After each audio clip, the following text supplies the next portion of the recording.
안녕하세요. 저는 이혼녀 꼬리표를 달기 전 과부가 되어버린 새댁입니다. 개차반 남편과 시댁에서 시집살이를 했고 참다 못해 이혼까지 요구를 한 게 아닌 요구를 당했던 제 이야기를 들려드리려고 글을 씁니다. 가진 것도 없는데 제 뒤를 지켜주는 부모가 없으면 그렇게 세상살이가 지옥 같다는 걸 느꼈어요. 그걸 어릴 때만 해도 몰랐습니다. 미혼과 기혼의 세상은 많이 다른 것 같아요. 미혼과 기혼의 차이에 큰 의미를 둔 적은 없는데 이혼을 하고 나서 제대로 알았습니다. 저는 기혼의 삶을 실패했지만 다시 시작하게 된 싱글의 삶이 저한테 더 잘 맞는 것 같아요. 비록 기혼을 선택하는 실수를 저질렀어도 다시 싱글로 돌아온 것에 된 것에, 그리고 이전의 미혼 삶보다 더 윤택한 조건으로 싱글이 되었다는 것에 그 실수가 용서가 됩니다. 지금부터 저의 개차반 시댁 이야기를 간추려서 들려드릴게요. 저는 평범한 가정에서 태어나 평범하게 자란 막내딸입니다. 제 위에는 친오빠 하나가 있고 엄마 아빠는 늘 우리 남매에게 사랑을 주는 부모였어요. 부모님은 저희 앞에서 다투는 법이 없으셨고 부모님의 훌륭한 훈육 덕분에 우리 남매 사이도 참 애틋하고 사랑이 가득했어요. 이런 행복한 가정이 깨트려진 건 친정 부모가 돌아가시면서부터였는데요. 제 생일날 가족끼리 놀이공원을 갔을 때입니다. 제 나이는 당시 초등학생이었어요. 쉽게 일어날 수 없는 사고가 왜 하필 우리 부모님한테 일어난 건지 하늘을 많이 원망했습니다. 한 놀이기구가 고장이 나서 멈추는 바람에 일어난 사고였고 119를 불러 사람들을 대피시키던 중 3쌍 정도의 부모님들이 우리뿐만 아니라 아이들 먼저 기구에서 내려주는 걸 돕고 있었어요. 그런데 아이들이 다 내리자마자 기구가 버티지 못하고 쓰러졌죠. 하늘에서는 기다렸다는 듯이 어른들을 뿌연 연기 속으로 전복시켰습니다. 그렇게 저는 부모님을 잃게 된 겁니다. 하늘에서 천사가 필요하면 착한 사람들을 일찍 데려간다던데, 그래서 우리 부모님이 하늘 일을 하러 가게 된 거라고 친오빠가 어린 저더러 그렇게 얘기해 준 적이 있었어요. 오빠도 힘들었을 텐데 어린 저를 위해 제 앞에서만큼은 눈물을 보인 적이 없었습니다. 적어도 제 기억으로는요. 친오빠도 당시 중학생으로 어렸던 나이인지라 어쨌든 우리 둘 다 부모님의 죽음을 실감하기가 너무 어려웠어요. 친척들이 우리를 거둬줬는데 선심 좋은 친척들의 보살핌이 아니었다면 다시 일어서는 게 더 고역이었을지 모릅니다. 저희 남매는 친척 덕분에 성인까지 나름 잘 먹고 잘 살았어요. 친오빠는 제 앞에서 티를 안 냈을 뿐 오빠 나름대로 상처가 컸는지 부모님 사망의 트라우마 때문에 구급대원이 되었습니다. 저는 오빠의 뒷바라지로 인해 대학 4년제를 다녔고요. 친오빠는 저를 자기 딸처럼 키우듯 많이 지원을 해줬습니다. 나름 오빠라고 제가 부모님의 빈자리를 느끼지 않도록 노력 많이 해주었어요. 그걸 알기 때문에 저도 얼른 취업을 해서 오빠한테 도움되고자 했고 열심히 공부해서 대기업에 취직했습니다. 대기업에서 받은 봉급을 모아 오빠에게 빚진 돈을 갚으려 했으나 친오빠가 혼을 내는 바람에 할 수 없이 혹시 모를 일을 대비해 돈을 모아두기만 했어요. 부모님이 없는 세상에서 살아야만 하는 건 정말 지옥이나 다름없는 일이었지만 이보다 더 지옥 같은 일이 있다고는 상상하지 못했습니다. 그게 바로 결혼이었어요. 다들 이렇게 사는 건지 결혼을 하면 당연히 감수해야 되는 건지 그건 모르겠습니다. 그냥 저한테는 결혼이 다신 가고 싶지 않은 길이라는 거예요. 왜 제게 또 시련이 닥치는 걸까? 행복하고자 한 결혼에서 왜 그런 불행이 찾아오는 걸까요? 지난 날을 돌이켜보면 너무 후회스럽지만 못 가본 길에 대해 흔들리는 건 어쩔 수 없는 사람의 본능이 아닌가 싶습니다. 그래도 지금 글을 쓰고 있는 이 시점에선 모든 걸 다 잘 회복 중에 있네요. 제가 남편을 만난 건 같은 사내에서였습니다. 남편은 저와 같은 기수로 입사하였고 저보다 2살이 많았어요. 남편은 제 가정사를 알고도 따뜻하게 위로를 해준 사람입니다. 당시 제가 부모님 돌아가시고 공부에만 미쳐서 살다 보니까 연애를 해본 적이 없는데요. 대시하는 남자들이 있었다고 해도 관심이 없어서 다 쳐내기만 했어요. 그런데 어느 날 친오빠가 저한테 그런 말을 해주더라고요. 오빠는 네가 결혼해서 가정을 꾸릴 때까지 결혼할 생각 없어. 내가 널 혼자 두고 어떻게 다른 가정을 만들어. 그런 말을 듣고 당시에는 제가 오빠에게 가장 큰 담례를 할 수 있는 것이 결혼이라 생각했습니다. 그래서 마음 맞는 사람이 있으면 결혼을 하고 싶었고 그 뒤부터 자연스레 오는 기회들을 거부하지 않고 남자들의 태도를 지켜봤습니다. 단지 남편을 알기까지 마땅히 결혼을 하고 싶었던 남자가 없었을 뿐이라 결혼을 하지 않은 것도 있었나 봐요. 남편과 사적인 만남이 늘어갈수록 이 사람이다 싶더라고요.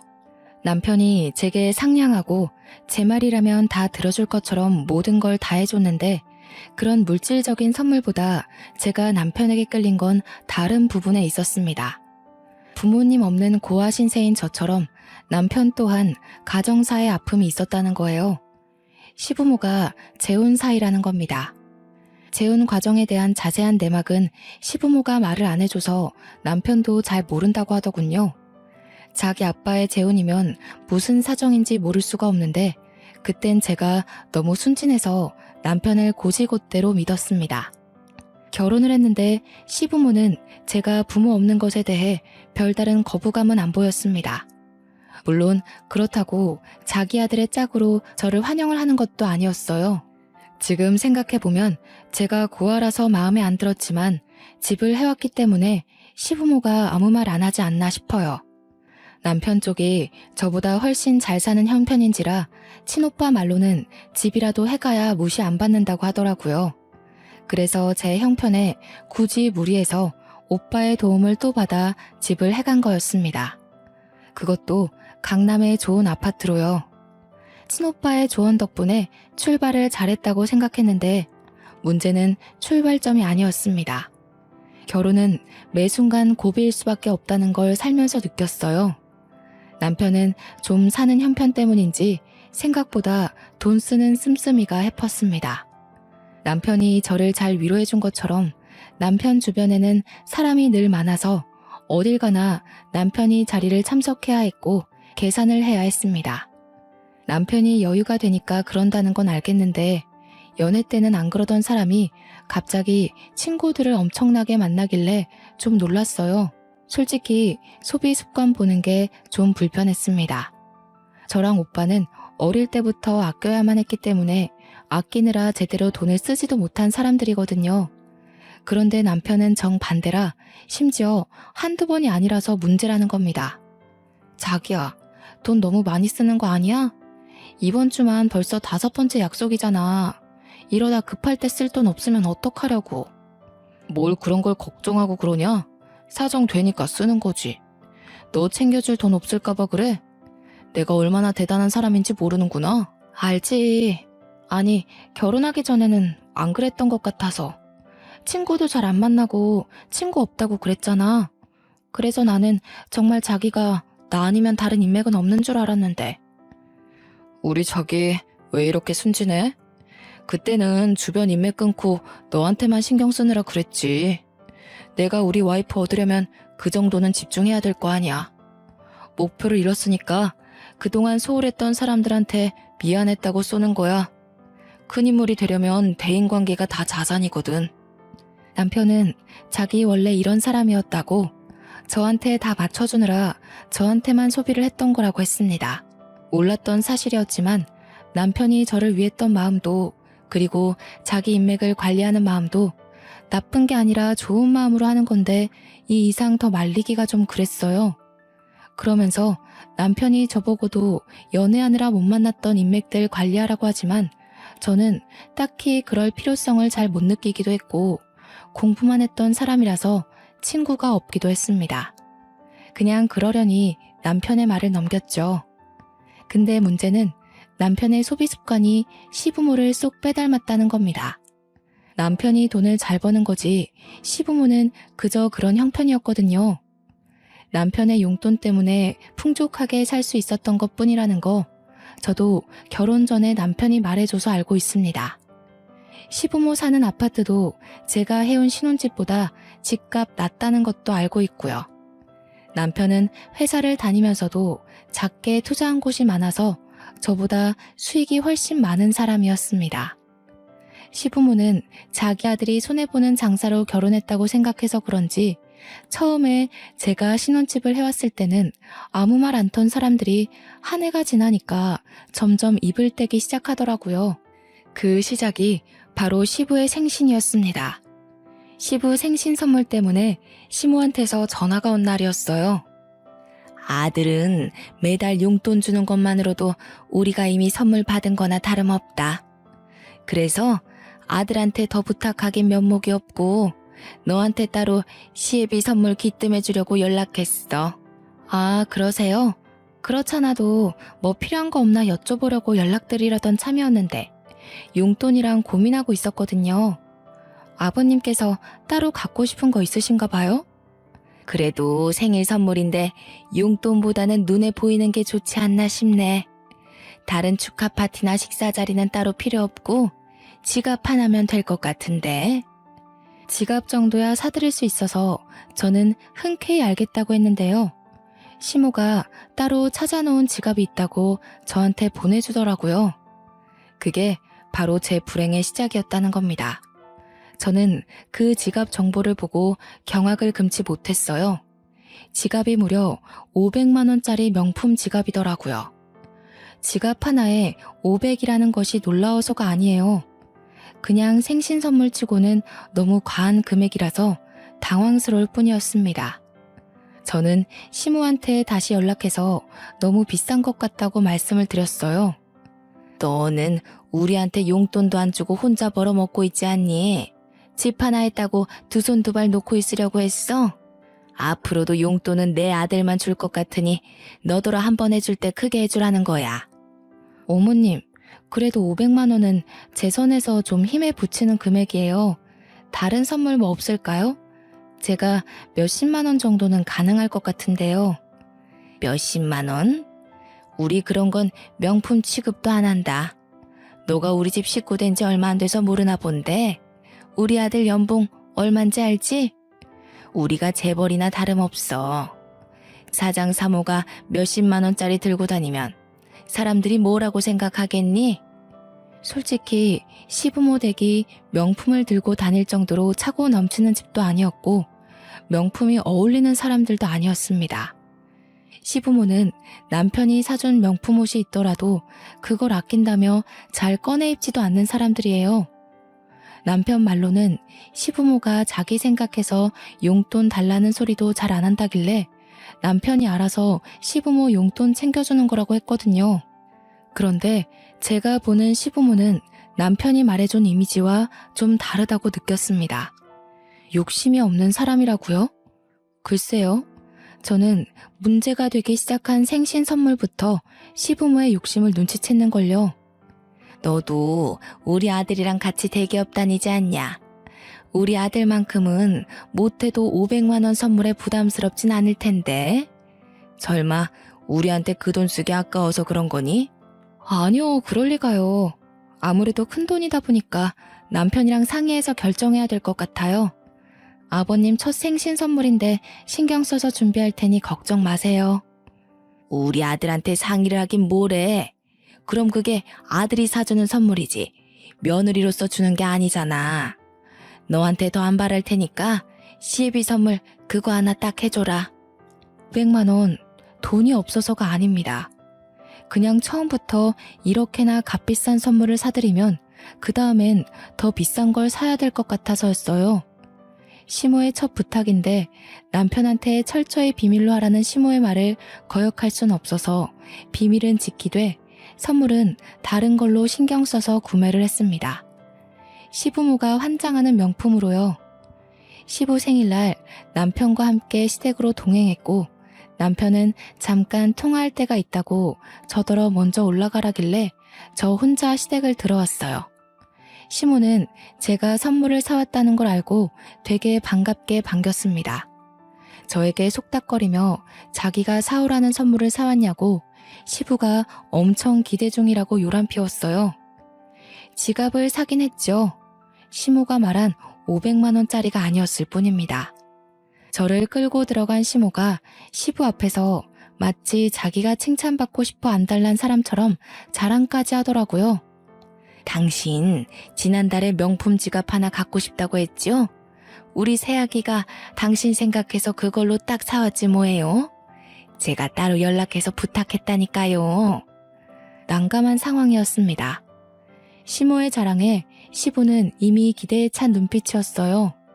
시부가 이 선물을 풀어보기 전에 사실을 말씀드려야겠더라고요.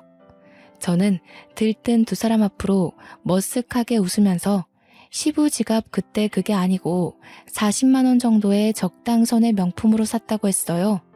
시모한테는 여건이 안 돼서 그렇게 결정한 거라고 죄송하다고 했더니 시모가 그 지갑의 가격을 알고 제 손에 쥐어진 종이 가방을 그 채로 저에게 던졌습니다. 뭐라고? 넌 우리 집을 뭘로 보는 거니? 아니, 시애미를 뭘로 보는 거야? 내 말 귓등으로 들었어? 내가 뭐 재혼했다고 무시하는 거야? 네 시애비가 어떤 사람인데 이런 싸구려를 갖다 줘? 무슨 말씀을 그렇게 하세요? 제가 언제 재혼을 언급했다고. 그리고 싸구려라뇨. 그것도 명품이에요. 근데 어머님, 솔직히 어머님께서 너무 선 넘는 선물을 요구하신 건 맞잖아요. 뭐야?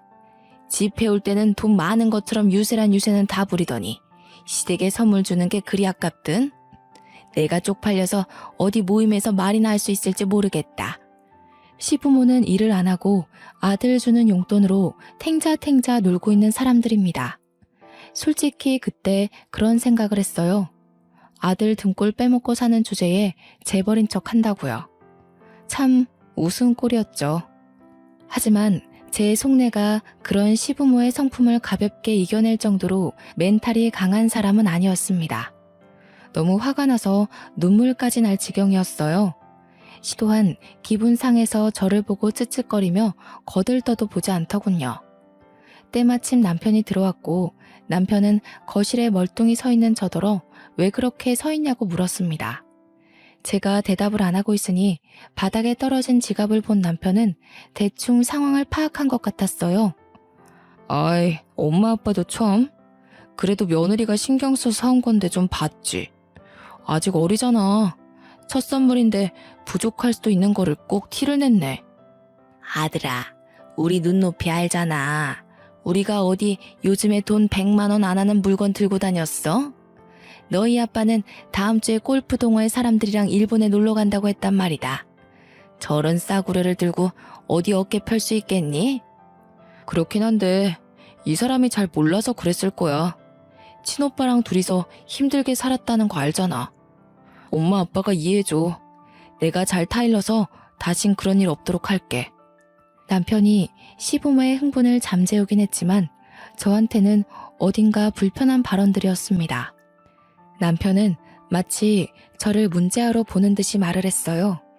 잘못은 시부모가 했는데 왜 시부모에게 제 행동을 이해시키는지 저야말로 이해가 안 되었습니다. 그 뒤에는 더 어이없어요.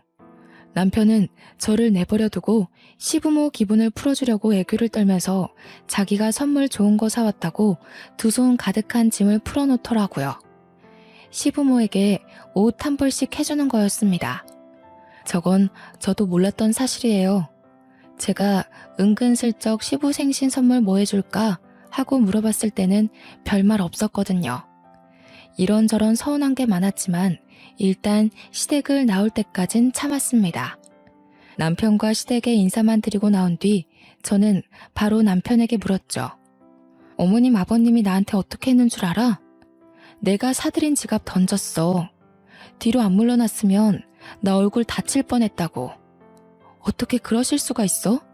게다가 자기는 거기서 그런 식으로 말을 하면 어떡해. 그럼 내가 잘못한 사람이 되잖아. 들어보니까 엄마 아빠가 서운할 만했더구만. 500만 원 선물 받을 줄 알았는데 40만 원이라고 하면 기분 상하긴 하지. 우리 부모님이 당신 벌이를 모르는 것도 아니고 솔직히 대기업에 500만 원 선물이면 그렇게 힘에 부치는 건 아니잖아. 40만 원은 돈도 아니야? 어머님 아버님 눈높이를 당신이 너무 키워놔서 저러시는 것도 있어. 그리고 어머님 아버님 옷 샀다는 건 왜 나한테 말 안 했어? 한 벌에 1,000만 원 가까이 되는 옷이야. 내가 얘기하면 당신이 부담 느낄 것 같아서 나는 나름 배려한 건데 그래도 내가 당신 생각 안 했다고 할 거야? 남편은 제가 얼마나 상처를 받았는지 별로 중요하게 생각지 않는 것 같았습니다. 저의 이야기를 투정이라고 생각하면서 능청스럽게 그래 그래 하면서 듣는 둥 마는 둥 대답했어요. 연애 때는 남편에게서 느껴본 적 없는 퉁명스런 말투였어요. 귀찮음이 묻은 것 같기도 했고요. 그 때문에 저는 남편에게 변한 것 같다고 나한테 질렸냐고 물었는데요. 남편은 오히려 저더러 변한 것 같다고 했습니다. 제가 결혼하기 전과 다르게 많이 징징거린다는 거 아니겠습니까? 그날 이후 서운해서 입을 닫았고 남편을 대면대면하게 되었습니다. 화가 나서 시부모님 연락도 안 받았어요. 제가 서운한 감정을 표현을 할 때 모든 외부적 요인을 닫아버리는 타입이란 걸 결혼하고 알았습니다. 시부모는 제가 3일 연속 연락이 안 되니까 남편한테 전화를 했나 보더라고요. 남편이 회사에서 저와 마주치자마자 조용히 경고를 하더니 퇴근하고 집에 와서는 저희가 완전 싸우게 되었습니다. 엄마 아빠 연락은 왜 안 받아? 시위하는 거야? 설마 그놈의 지갑 때문에? 당신 도대체 왜 이렇게 철이 없어? 사춘기도 아니고 뭐 하자는 거야? 내가 그냥 넘어가면 어머님 아버님이 날 더 우습게 보지 않겠어? 사과도 못 받았는데 기분 나쁜 티 정도는 낼 수 있는 거잖아. 네가 기분 나쁘긴 뭐가 나빠. 이참에 우리 부모님 취향도 알게 된 거니까 오히려 잘 된 거지. 실수한 며느리 가르치는 걸 우습게 본다고 생각하는 거냐? 아, 진짜 정 떨어진다. 남편은 어느 순간부터 제게 정 떨어진다는 말을 많이 했습니다. 그게 지갑 사건 이후로 생기기 시작하더니 갈수록 더 심해졌어요. 제가 뭐만 하면 변했네, 실망이네, 왜 몰랐을까? 이런 소리를 해댔어요. 그럴 때마다 저는 참지 않고 남편과 싸우길 반복했습니다. 한 번은 시모가 우리 집을 왔다가 싸우는 걸 목격하기도 했어요. 내가 부모로서 내 아들 짝을 똑바로 결정해줬어야 하는 건데 하여간 부모 없이 큰 것들은 다 이 모양이라니까. 여자가 억측스러운 게 얼마나 천박한 줄 모르는 거니? 됐어 엄마. 내가 알아서 길들일 테니까 오늘은 그냥 가봐야겠다. 미안해. 애써서 왔을 텐데 헛걸음하게 만들어서. 당신 무슨 말을 그렇게 해? 내가 당신 애완견이야? 길들이긴 뭘 길들여. 내가 뭘 잘못했다고. 당신이 먼저 우리 오빠 흉 봤잖아. 친오빠의 우직하고 끈기 있는 구급대원 직업을 욕보인 남편에게 따지고 있던 중이었습니다. 그 상황에서도 억울하게 제 편은 없었고 저는 이걸 친오빠한테 절대 말을 할 수 없었어요. 저는 철저히 혼자인 그곳에서 제게서 등 돌린 사람들과 매일같이 겨뤄야 했습니다. 어느 순간부터 남편은 제가 잠에 들 때 집에 들어왔고 같이 겸상한 지가 가물가물할 만큼 사이가 멀어지게 되었어요. 그렇게 화병을 안고 친오빠 생각만 하며 버티고 살던 중 제 분화구가 결국 폭발하게 되는 날이 찾아오게 되었는데요. 제 스트레스가 극에 달했을 때 친오빠가 결혼을 하게 됐거든요. 저는 진작에 친오빠 결혼을 위해서 따로 돈을 모으고 있었어요. 축의금으로 1,000만 원을 준비했었고 결혼식 전날 현금을 봉투에 따로 넣어서 내일 친오빠를 미리 만나서 주기로 약속을 했습니다. 그리고 오빠 결혼식 당일이 되었을 때 아침에 준비를 끝내고 가방을 챙겼는데 분명 가방에 넣어뒀던 축의금이 어디로 간 건지 사라지고 없지 뭡니까? 남편에게 물어봤지만 남편은 모른다고 답할 뿐 잘 좀 챙기지 그랬냐면서 또 한숨만 쉬었습니다. 당시 그때는 남편과 싸울 시간이 없었어요. 졸인 마음으로 집안 구석구석 뒤졌는데도 봉투가 안 보이더라고요. 찾다가 지쳐가고 있을 때 그만 출발해야 할 시간이 임박했고 결국 저는 빈손으로 친오빠 결혼을 축하하게 되었습니다. 친오빠에게 축의금 사정을 얘기하고 미안하다 했더니 오빠가 자기는 괜찮은데 그 돈 어떡하냐고 다시 한번 잘 찾아보라고 위로해 주더군요. 그래서 집에 가서 다시 찾아봤습니다. 며칠을 찾아도 없어서 결국 포기를 해버렸는데 한날 시부모 집 근처에 갔다가 경비원이랑 얘기 중인 시부를 발견했어요. 시부가 경비원에게 지난번 문제를 일으켰던 500만 원 명품 지갑을 들고 있더라고요. 경비원에게 자랑을 하고 있었습니다. 그런데 왜 그 순간 지난날 잃어버린 축의금이 떠올랐을까요? 저는 시부에게 다가가 시부한테 지갑 사셨네요 라고 슬쩍 물었는데 소스라치게 놀란 시부가 뜻밖의 성질을 부리는 거 아니겠습니까? 그리고는 불이 나게 도망치듯 집으로 들어가길래 저도 황급히 쫓아갔습니다. 밖에서 며느리 만났어.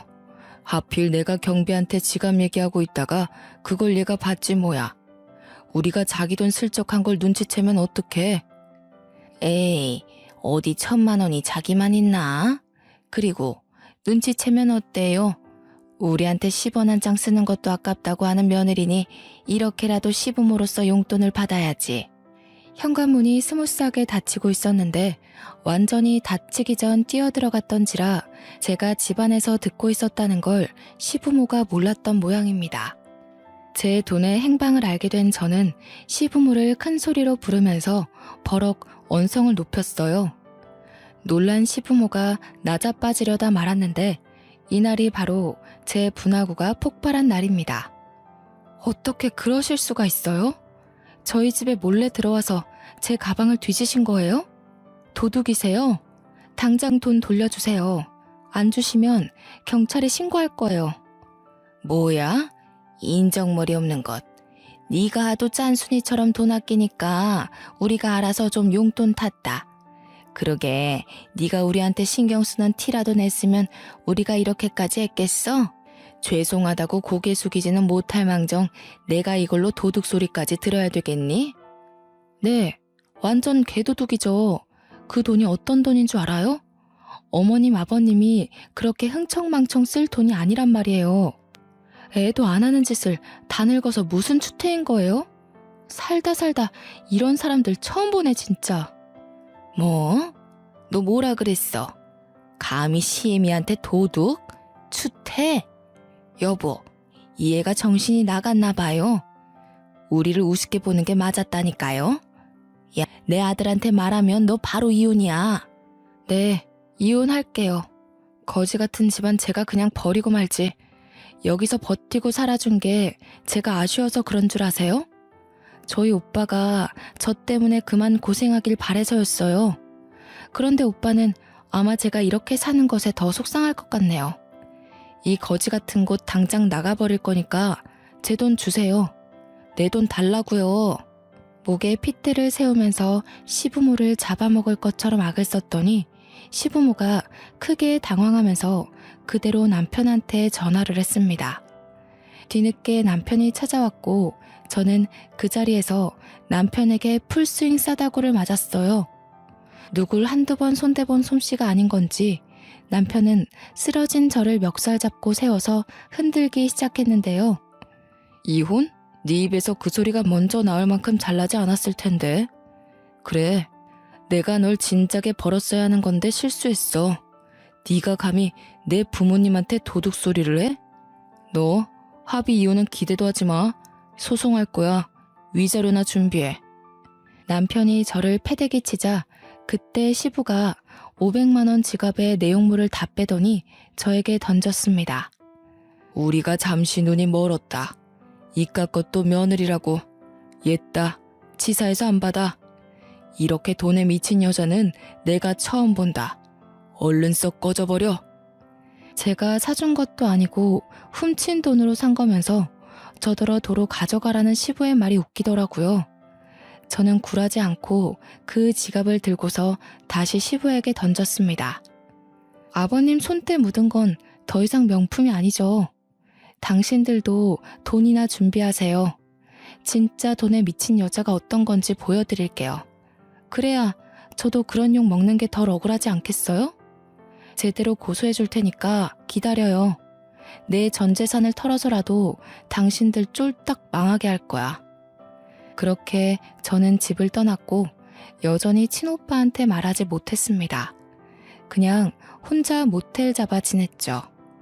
며칠간 변호사 사무실을 돌면서 소송할 방도를 알아보았습니다. 회사에서 남편을 마주치더라도 저희는 눈 한 번 마주치지 않았어요. 저희 사이를 아는 동료들은 저에게 한 번씩 싸웠냐고 묻기도 했는데 그때마다 저는 숨기지 않고 이혼할 거라고 말했습니다. 그 뒤로 동료들은 더 이상 저와 남편의 어색한 분위기를 질문하는 일은 없었는데요. 이혼을 앞두고 있다는 사실이 소문이 나서 남편 귀에까지 들어갔더라고요. 듣자 하니 남편은 이혼을 확실히 끝낼 때까지 이혼 사정을 숨기려고 했었나 봅니다.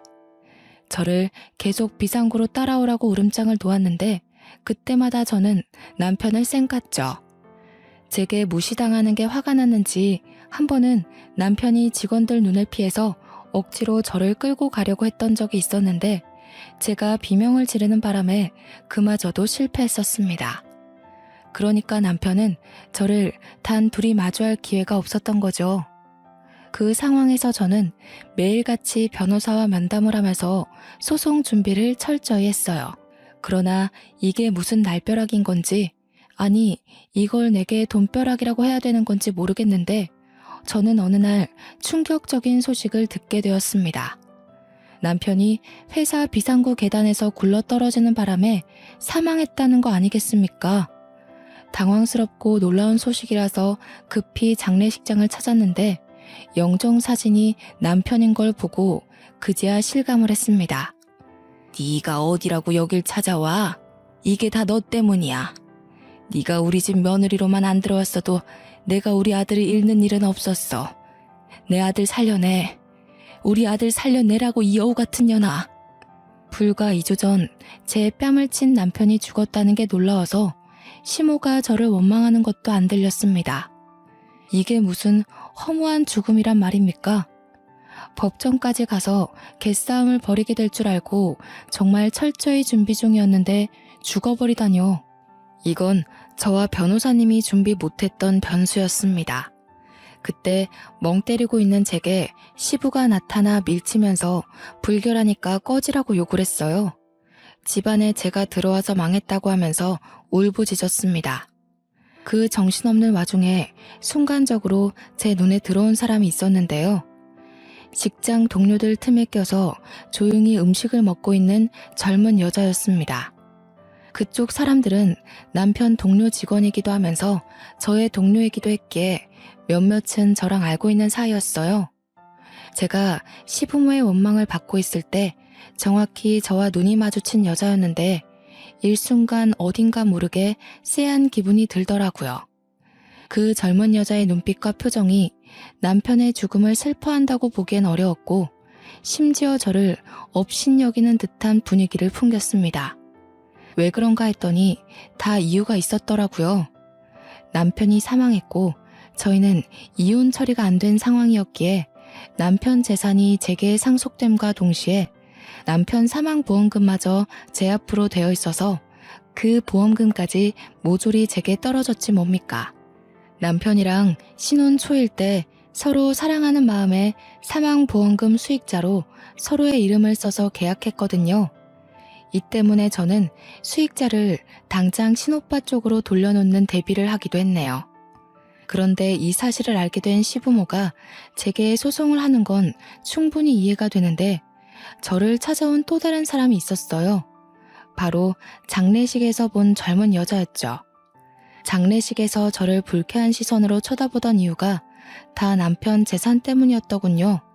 뻔뻔하시네요. 우태 씨랑 하루가 멀다 하고 다퉈놓고 우태 씨 목숨값을 가질 자격이 있다고 생각해요? 그 돈 원래 제 거예요. 우태 씨가 다 제 앞으로 돌리겠다고 했었거든요. 역시나 이 여자는 다름 아닌 남편의 상간녀였던 겁니다. 남편이 제게 정 떨어졌다고 주구장창 얘기할 때부터 시작했던 사이인 듯 했습니다.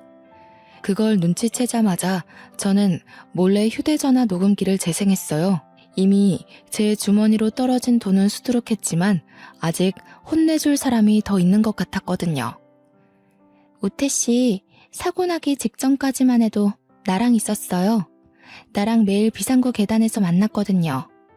우태 씨는 사모님한테 마음 뜬 지 오래예요. 사모님이랑 이혼하는 것도 저는 진작에 알고 있었어요. 갑자기 일이 틀어지는 바람에 우태 씨가 재산이나 보험금을 저한테 못 돌린 거라고요. 그러니까 염치 없이 그 돈 다 먹을 생각하지 마시죠. 주인도 아니면서. 솔직히 자격 없잖아요. 그러게요. 본부인이라면 남편이 바람피는 것 정도는 눈치챌 수 있어야 했는데 제가 본처로서 부족했어요. 그렇다고 이렇게 친히 찾아와서 도와줄지는 몰랐네요. 근데 남의 돈 탐내기 전에 자기 수중에 돈이나 잘 지켰어야죠. 그렇게 텅텅 빈머리로 어떻게 우리 회사 합격했는지 모르겠네요. 어쨌든 자백 감사해요. 저는 그대로 상간녀에게 녹음 사실을 밝혀준 뒤 비상구를 나왔습니다. 남편 회사 자리를 찾아가 뒤져 상간녀의 흔적을 더 찾았어요. 주변 동료들은 제가 그래도 아직 와이프 입장이다 보니까 남편 자리 뒤지는 걸 유품 정리하는 걸로 생각하더라고요. 그 덕에 저는 편하게 상간녀의 흔적을 다 찾아낼 수 있었습니다. 손쉽게 상간녀 소송을 진행했고 시원하게 마무리가 될 줄 알았던 시점에 시부모가 저를 맞고소했더라고요. 자기 아들 재산이 왜 저한테 다 떨어지는 거냐고 부당하다고 소송을 한 거 아니겠습니까? 하지만 그건 어거지였을 뿐 당연히 기각될 수밖에 없었습니다. 억울하다고 하더라도 법적으로 제가 상속순위 1위인 건 사실이었으니까요. 이도저도 안 되니까 끝내 자신들의 처지를 인정하고 만 시부모는 이제 저한테 눈물로 호소를 하기 시작했습니다. 제발 새아가, 우리는 아들 없으면 먹고 살 돈이 없어. 우리 이대로 굶어 죽는다고. 아들이 생활비 다 대줬는데 네가 다 가져가 버리면 우리는 뭘 먹고 살겠니? 부탁이다. 제발 우리 아들 재산 좀 돌려다오. 재벌 사모라고 큰 소리 치셨잖아요. 재벌이 되려면 아들 돈이 없어도 두 분이 떵떵거릴 수 있어야 하는 거 아닌가요? 보세요. 두 분은 그냥 돈 껍데기만 걸치고 있던 거지였던 거예요. 돈 100만 원 안 되는 물건은 취급도 안 한다고요? 그 돈 100만 원이 누구한테는 목숨값이기도 하고 밥값이기도 하고 병원비가 될 수도 있는 가치예요. 이번 기회에 정신 좀 차리셨으면 좋겠네요. 안다 알아. 우리가 진짜 잘못했다는 거 알아. 평생 반성하면서 살 테니까 한 번만 용서해주면 안 되겠니? 네가 이번만 우리를 도와준다면 더는 며느리 욕하는 일은 없을 거다. 제가 며느리 내려놓은 지가 언젠데요. 저는 차라리 두 분이 제 욕하시는 게 편했어요. 덕분에 모질게 떼어낼 수 있으니까요. 1000만 원 훔쳐간 거 도둑으로 신고 안 하는 게 제가 보여줄 수 있는 최대한 자비예요. 아드님 재산은 1000만 원 훔친 이자로 받았다고 생각할게요. 두 분이랑 아드님이 제게 상처 준 이자까지 같이요. 그대로 시부모를 돌아서 나온 저는 이 모든 사실을 알리기 위해 어쩔 수 없이 친오빠를 찾아갔습니다. 새언니가 차려주는 밥을 먹으면서 아직 퇴근 못한 친오빠를 기다리고 있었어요. 그래서 저는 새언니한테 제 사정을 먼저 말했습니다. 새언니는 그동안 제가 친오빠한테 털어놔야 할 고민을 대신 들어준 사람이에요. 제게 친언니처럼 늘 다정하고 신경 써주던 고마운 언니거든요. 아가씨도 참. 그래도 그런 큰일이 있었으면 오빠한테 말했어야죠. 혼자서 얼마나 고생했을까. 왜 나한테 그런 것까진 말 안 했어요. 내가 오빠한테 말할까봐요? 언니가 말 안 할 건 알았지만 그냥 말 그대로 너무 큰일이었잖아요. 언니 임신했다는 거 아는데 제가 어떻게 그런 소리를 하겠어요. 그리고 제가 드릴 게 있는데요. 나중에 태어날 우리 조카 위해서 써주세요. 저는 새언니에게 5천만 원 용돈을 줬습니다. 새언니가 깜짝 놀라더니 안 받으려고 하는 걸 제가 고모가 될 건데 이렇게 꼭 해주고 싶다고 사정을 했어요. 새언니가 눈물을 보이면서 자기가 뭐 해준 것도 없는데 이렇게 큰 돈까지 받아서 미안하고 고맙다고 하시더라고요. 그리고 친오빠가 퇴근을 하고 왔을 때 새언니가 저 대신해서 차분한 음성으로 설명해 주었습니다. 친오빠는 새언니보다 더 몰랐던 저의 사정을 알고 살짝 언성을 올렸어요. 제가 걱정되었기 때문이었겠죠. 새언니의 다독거림과 저의 깊은 반성 때문에 오빠는 금세 놀랐던 마음을 가라앉히고 저를 안아줬습니다. 자기가 친오빠로서 물려준 게 잘못이라며 자기 탓을 했죠. 그리고 저는 새언니한테 5천만 원을 준 것처럼 친오빠에게 돈 얘기도 하였습니다. 친오빠 역시 새언니처럼 받기를 꺼려했지만 제가 혼자 이 돈 다 못 들고 있는다고 뭐든 자산을 남겨야 하지 않겠냐고 고집을 부리는 바람에 제 의견에 넘어가 줬어요. 남편 덕분에 순식간에 떼부자로 싱글이 된 저는 친오빠한테 빚졌던 마음을 갚는다고 오빠랑 새언니를 위해 더 큰 집을 계약했어요. 둘 다 운전을 할 줄 알기에 차도 한 대씩 사주었습니다. 결혼할 때 진작에 이러고 싶었는데 뒤늦게라도 베풀 수 있어 얼마나 다행이었는지 모릅니다. 지금 저는 친오빠 집에 얹혀 지내면서 새로 살 집을 알아보고 있어요. 친오빠랑 새언니가 집도 넓은데 그냥 같이 살자고 했으나 둘 사이를 방해하는 눈치가 없는 시누이가 되고 싶진 않았습니다. 그래서 근처에 집을 구하는 걸로 합의를 봤어요. 그리고 제가 전화번호를 바꾼 게 아니라서 가끔씩 전 시모한테 문자가 왔는데요. 시모가 시부의 불륜녀였더라고요. 지금 시부가 옛날 버릇 못 버리고 또 바람나서 자기를 버렸다는데 집에서 쫓겨나는 바람에 시모가 갈 데가 없다고 하지 뭡니까. 그리고 늙은 나이에 일할 데도 없고 능력도 없어서 단순 노동을 하는 것 같더라고요. 시모가 자기는 이런 데서 더 일 못한다고 저더러 계속 재산 3분의 1만 달라고 하길래 스팸 처리해버렸습니다. 정말 개판인 사람들이 아니지 않나요? 제가 어떻게 저런 호랑이 굴에 들어갔는지 모르겠네요. 아무것도 모르고 들어간 게 어쩌면 다행이라고 생각해야겠어요. 원래 시부모가 개차반인 사람들이었지만 시부모에게 들은 욕 중에서 아직까지 제 마음에 남아있는 말이 있었는데요. 바로 부모 없는 자식들은 다 이 모양이냐는 말이 유독 강하게 남아있어요. 괜히 하늘에 계신 엄마 아빠를 욕먹게 한 것 같아서 그게 결국 제 탓 같아서 자책을 하기도 한답니다. 친오빠한테는 말 못한 상처라서 저 혼자 추스르고 이겨내야 되는데 청취자분들께서 응원 한마디씩만 해주실 수 있나요? 제가 한 번씩 약한 생각을 할 때가 있어서 이렇게 다른 사람들에게 억지로 위로를 끌어내네요. 그래도 지금은 이혼하기 전과 비교할 때면 제 앞에 또다시 기회가 온 거나 마찬가지 아니겠습니까? 저를 개털로 만들어버리겠다던 전 남편의 각오는 결국 자기네 식구들을 개털로 만드는 결과를 내버렸네요. 역시 신은 공평하다는 말이 괜히 나온 게 아니라고 봅니다. 앞으로 저는 새로운 주어진 기회를 감사히 생각하면서 더 열심히 살아보려고요. 길었던 제 이야기 시간 할애해서 들어주신 거 정말 감사드리고 모두 행복하시길 바랍니다.